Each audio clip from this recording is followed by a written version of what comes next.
విజయనగరం జిల్లాలో జరిగిన రైలు ప్రమాదంపై ముఖ్యమంత్రి చంద్రబాబు తీవ్ర దిగ్భ్రాంతి వ్యక్తం చేశారు. మృతుల కుటుంబాలకు 5 లక్షల రూపాయల పరిహారం ప్రకటించారు. చంద్రన్న బీమా పథకం కింద ఈ మొత్తం అందజేయాలని విజయనగరం, విశాఖ జిల్లాల కలెక్టర్లను ఆదేశించారు.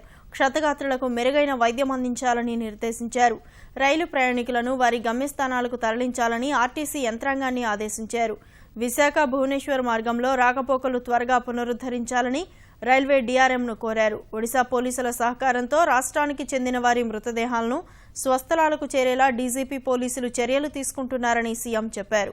ఒడిశా ప్రభుత్వ ప్రధాన కార్యదర్శితో నిరంతరం సంప్రదింపులు జరిపి అవసరమైన చర్యలు తీసుకోవాలని సీఎస్ ఎస్పీ టక్కర్ను ఆదేశించారు.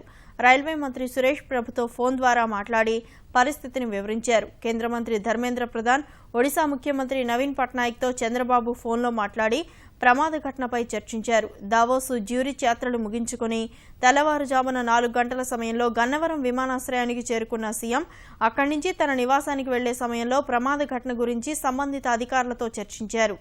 ఉత్తరాంధ్ర మంత్రులు తక్షణం ప్రమాద స్థలానికి వెళ్లి సహాయక చర్యలను పర్యవేక్షించాలని ఆదేశించారు.